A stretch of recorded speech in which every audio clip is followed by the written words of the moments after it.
Hello, you lovely infinite beings right onto your path of exploring the infinite. Today's video is actually a continuation of my previous video about the secret of manifestation and creation.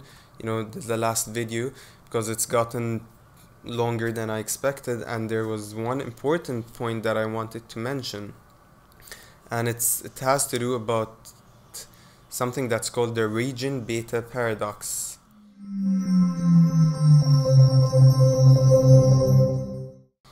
You know, mentioning Dr. Joe Dispenza in my previous video, there's something he's always saying that I found really interesting and really meaningful, and that is you could create from a place of blissfulness, from a place of happiness, joy, and love, and gratitude and peace, or you could wait for the trigger that forces you to actually manifest something, that forces you to seek out something. So you could try now to change your life when you're just feeling good, when you're comfortable, when you're in a comfortable position, but you feel that there's more to you than you want, than you are involved in. There's more to you. There's a calling within you, but it's something out from the unknown. It's something that could take you out of your comfort zone. It's easier to manifest when you're not so far into survival than wait till you are forced to take action and then start trying to create and manifest, because by then there's gonna be lots of negativity within you. If you're forced to do something, then it means you're not in a very nice or comfortable situation, and that's gonna build up lots of resistance within you towards what you're trying to attract, because you're essentially going to be aligned with a negative experience, and then you're trying to attract something that's very positive and manifest it into your life. And so essentially what the region beta paradox states is that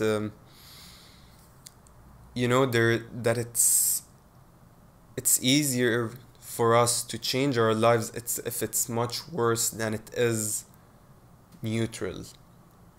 So that's building on the fact that humans don't really take action unless they are forced to, unless they have to, unless they really need to. So if you're in a job that's not so bad, your pay is not that good, but it's it's comfortable, it's keeping you in your comfort zone. Your employer is not that bad, you're in between. You don't feel, maybe your employer is bad, but your job, the pay is making you feel good, so you're just staying in that zone. You're having nights out on the weekends, you're enjoying your time on the weekend, you're coping with whatever mechanism, and everything is just stable and known and comfortable. In comparison to if you have if you don't even have a job, or if you're in debt and your pay is not covering your debt, and your manager really is getting you, is really triggering you, is provoking you, is treating you very badly, then you will really feel like you need to take action. Similarly, in a relationship, if your partner is in between, they don't give you attention, they're not very involved, but you have a casual relationship, that's comfortable, you got very used to it, you're not really triggered to take any action. But if they're abusive, if they're emotionally, physically abusive, if they express hate, out loud, if they're, always treating you bad, then you are going to feel like you need to take an action here, and then it's going to. So what it says, the phenomenon is that it's a phenomenon where you're triggered to take action when you're in a very bad position.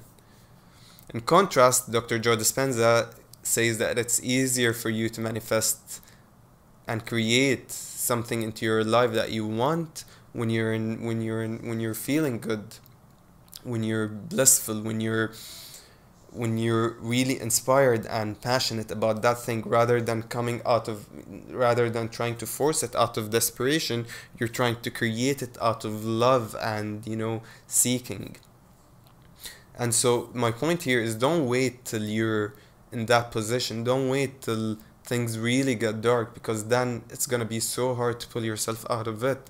like I said, what happened with my business, and I've have had already built up so much negative energy towards it by the time by the time it opened, and then everything was just, a time downfall. It kept going, kept things kept getting worse and worse until I had to sell my share to my partner because it was too much. Although in loss, it was just, I couldn't get out of survival as long as it was there, as long as I was in that position.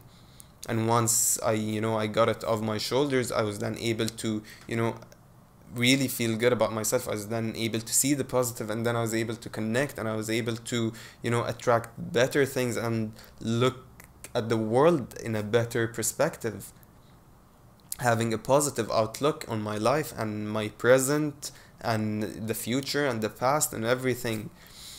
And so, it's the thing is, if you wait, if you don't take action, and you are feeling a calling towards something, and then you're just staying there because it's neutral and you're comfortable and you don't want to, venture into the unknown.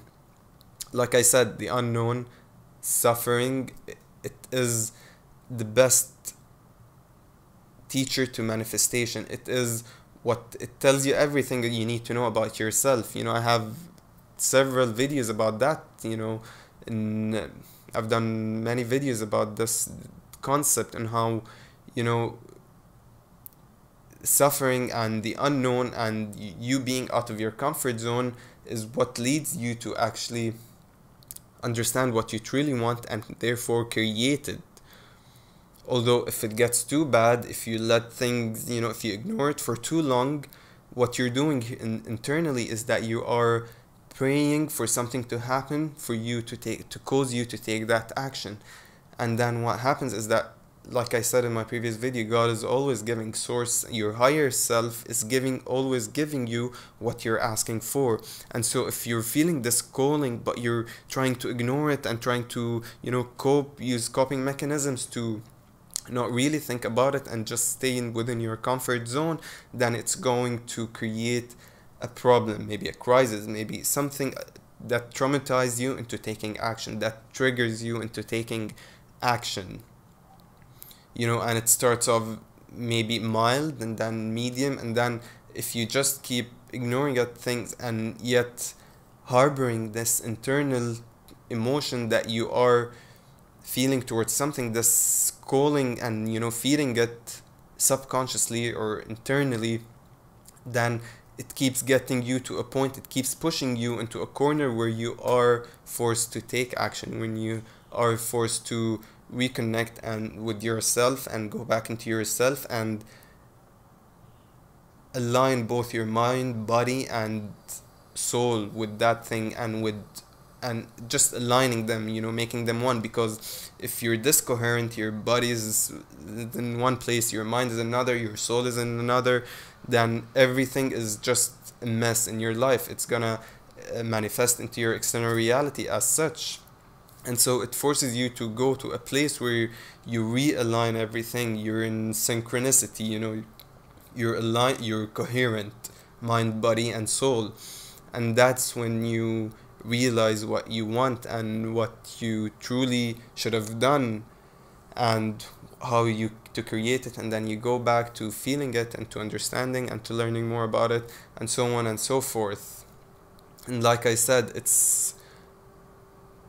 and I mentioned actually that it's like a tug of war. Once you wait till you build some resistance towards it, it's like a tug of war. You might, in my video about, does spiritual awakening have to be lonely?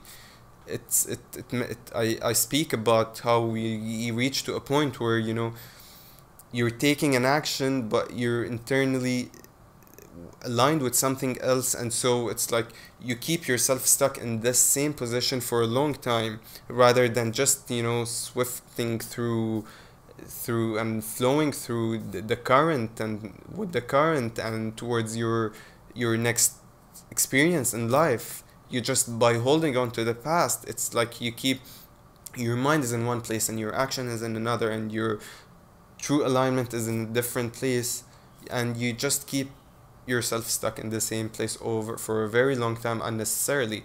But that's how it's meant to be, you know, unless you're very experienced with this, unless you're very extremely disciplined, it has to be this. You have to reach a place where there's a tug of war between in your life. You know, you move one step forward, you fall back 3 steps, and then you move 5 steps forward, and so on and so forth.